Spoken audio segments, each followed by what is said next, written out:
ہے انہیں اس سے محروم کر دیا گیا ہو اور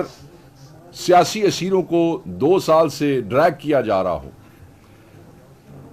فیبریکیٹڈ فیک کیسز کے اندر،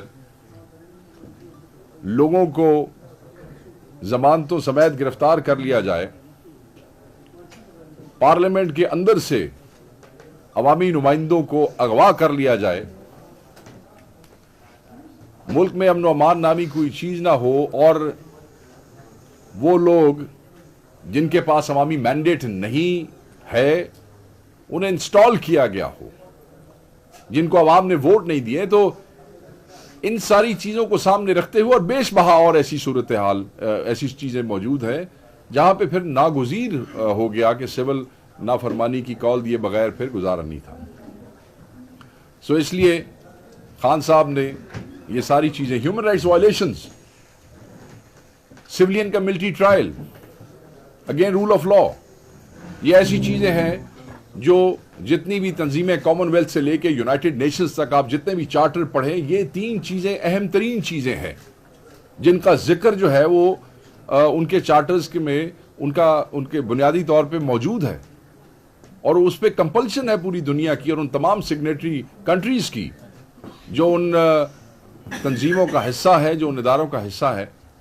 کہ وہ ڈیموکریسی کے حوالے سے، ہیومن رائٹس کے حوالے سے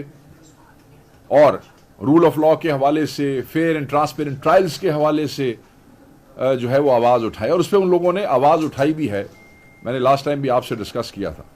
سو سول نافرمانی کی تحریک کا جو پہلا فیز ہے جو بھی جاری ہے اور جاری رہے گا، اس کے پہلے فیز میں میں دوبارہ ایکسپلین کر دوں کیونکہ ہم کئی دفعہ پہلے یہ بتا چکے ہیں کہ یہ اوورسیز پاکستانیز کی ترسیلات کے حوالے سے ہے،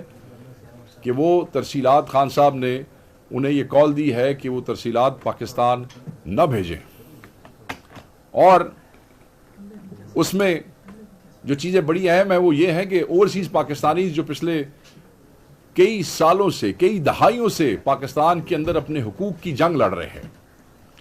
اپنے لیے ووٹنگ رائٹ مانگتے رہے۔ خان صاحب کے دور میں ہم نے باقاعدہ ان چیزوں پہ کام مکمل کر لیا، اور اس کے بعد انفارچونیٹلی جب ان کا ٹائم آیا تو وہ چیزیں واپس ہو گئی۔ ووٹنگ رائٹس کے علاوہ ان کی فیملیز کے ساتھ آپ اس ملک میں کیا کر رہے ہیں؟ آپ کی حکومتی وزراء یہ دھمکیاں دیتے ہیں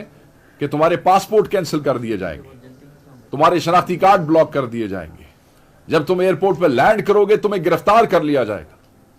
یہ آپ ان اوورسیز پاکستانیوں کے ساتھ ٹریٹمنٹ کرنا چاہتے ہیں جن کی ترسیلات کے اوپر اس ملک کی معیشت جو ہے اس کا انحصار ہے۔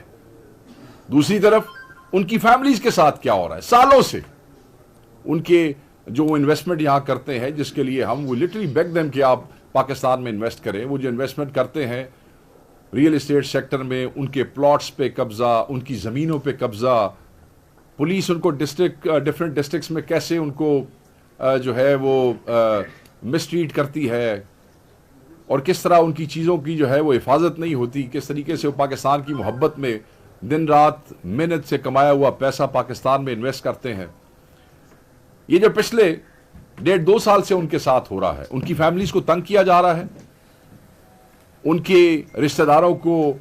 اریسٹ کیا جاتا ہے، ان کے رشتہ داروں کو جو ہے تھریٹس دی جاتی ہے، ان کے گھر سیل کر دیے جاتے ہیں، نقشے کینسل کر دیے جاتے ہیں، ان کی جو انویسٹمنٹس ہیں بزنس سیکٹر کے اندر وہ انشور کرتے ہیں کہ ان کو ذریع و خوار کیا جائے، ایبڈکشنز ہوتی ہیں، ٹارچرز ہوتے ہیں، اریسٹ ہوتے ہیں، بلیک میل کیا جاتا ہے، اور بہت سی مثالیں یہاں ہمارے پاس موجود ہیں۔ کے پی کے کئی دوستوں کو میں جانتا ہوں جن کی فیملیز کو ہراساں کیا گیا، پنجاب میں تو میں بہت سی فیملیز کو جانتا ہوں جن کو ہراساں کیا جاتا رہا اور کیا جا رہا ہے،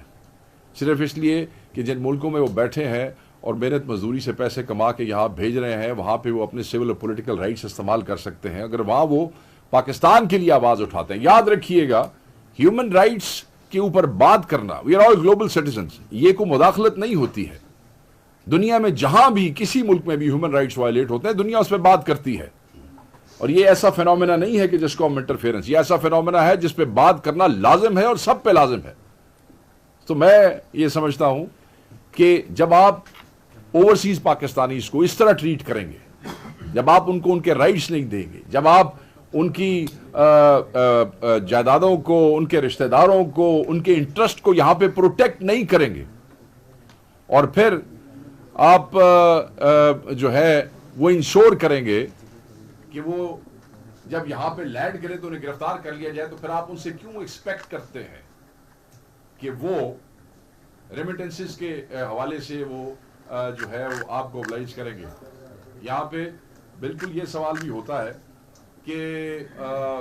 یہ تو آپ جو ہے وہ نقصان کر رہے ہیں جی، یہ تو آپ اپنے ملک کی اکانومی کا نقصان کر رہے ہیں۔ میں یہ سمجھتا ہوں جس ملک میں 26 نومبر جیسا قتال کیا جائے، جس ملک میں پارلیمنٹیرینز کو اسمبلی سے اغوا کر لیا جائے، جس ملک میں انٹرنیٹ سلو کر کے اکانومی کو اربوں ڈالر کا نقصان پہنچایا جائے، میرے خیال میں وہ نقصان، وہ بڑا نقصان ہے ایز کمپیئر ٹو کہ ایک سول نافرمانی کی تحریک میں اگر کوئی ترسیلات بند کرتا ہے تو وہ ایک نان وائلنٹ طریقے سے اپنی سیاسی بیزاری کا اس نظام اور اس قانون سے اظہار کرتا ہے۔ پاکستان تحریک انصاف پاکستان کی سب سے بڑی سیاسی جماعت ہے، یہ کوئی مسلح جتھا یا خدا نہ خواستہ کوئی ملیٹنٹ آرگنائزیشن نہیں ہے، تو اس کا جو اس نظام سے جو بیزاری کا اظہار ہے وہ انہی جو طریقے ہیں اسی سے ہو سکتا ہے۔ اپنے ذہن میں رکھیے گا عمران خان صاحب جنہوں نے یہ کال دی ہے، یہ وہی عمران خان صاحب ہیں جنہوں نے روشن ڈیجیٹل اکاؤنٹ کی بنیاد ڈالی، اور اوورسیز پاکستان نے 4.2 بلین کے لگ بھگ ڈالرز جو ہے وہ اس روشن ڈیجیٹل اکاؤنٹ کے میں ڈپازٹ کیے، یہ وہی عمران خان صاحب ہیں۔ آپ کو یاد ہوگا مینار پاکستان پہ عمران خان صاحب نے کہا تھا کہ اگر صرف پاکستانی امریکن ڈاکٹرز کی آپ نیٹ ورتھ لے لیں تو وہ ہنڈرڈز آف بلین ڈالرز میں ہے، اور یہ وہ لوگ ہیں جو پاکستان کی معیشت کو جو ہے وہ سپورٹ کرتے ہیں اور کر سکتے ہیں اگر انہیں یقین ہو جائے اس سسٹم پہ۔ مگر یہ جو اس وقت رائج الوقت سسٹم ہے، اس نے یقین تو کیا، اس نے تو ان کو مایوس کیا ہے کہ آپ پاکستان واپس نہ آئیں، آپ کے رشتہ دار بھی پاکستان چھوڑ کے چلے جائیں، جو پیسے آپ نے ڈپازٹ کیے ہیں روشن ڈیجیٹل اکاؤنٹ میں وہ بھی آپ واپس نکال لیں۔ انہوں نے تو لوگوں کو مجبور کر دیا ہے۔ ہمیں اندازہ ہے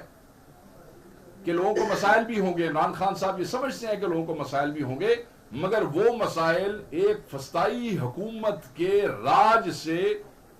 زیادہ برے نہیں ہیں۔ ان کا یہاں رہنا، ایک غیر نمائندہ حکومت کا رہنا، ایک فسطائی حکومت کا رہنا، ان چوروں ڈاکوؤں کا یہاں پہ رہنا، یہ زیادہ خطرناک ہے نہ کہ وہ ترسیلات جو ہے وہ بھیجیں۔ اگر آپ کمپیریزن کریں،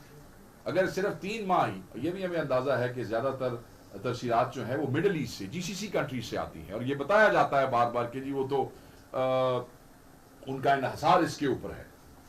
اگر 3 مہینے تک کسی طریقے سے وہ قربانی دے لیں گے تو آپ دیکھیں کہ ان کا یہ جو سول نافرمانی کی تحریک ہے، یہ کوئی پاکستانی عوام یا پاکستان کے خلاف نہیں، یہ اس بوگس نظام کے خلاف ہے، یہ اس بوگس پارلیمنٹ کے خلاف ہے، یہ اس بوگس وزیر اعظم کے خلاف ہے، یہ ان سب لوگوں کے خلاف ہے جو فارم 47 کی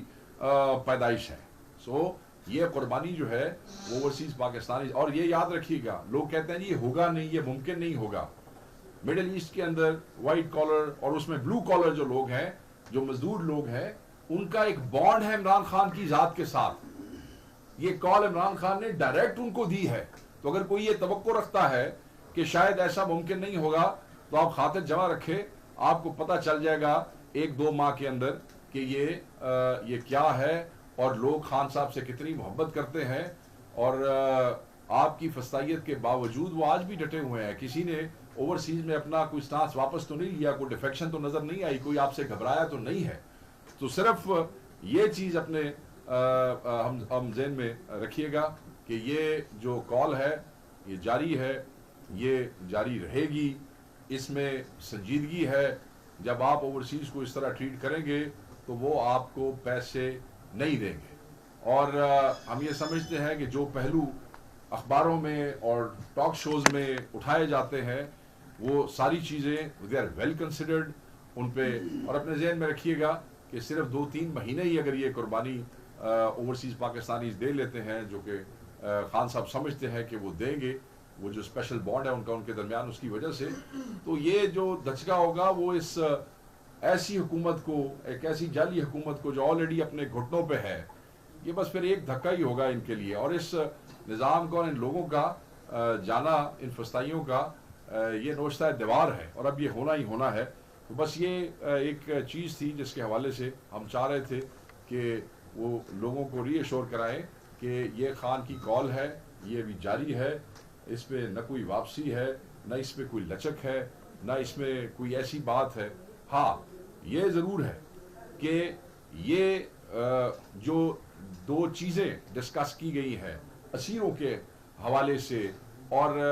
9 مئی اور 26 کے جوڈیشل کمیشن کے حوالے سے,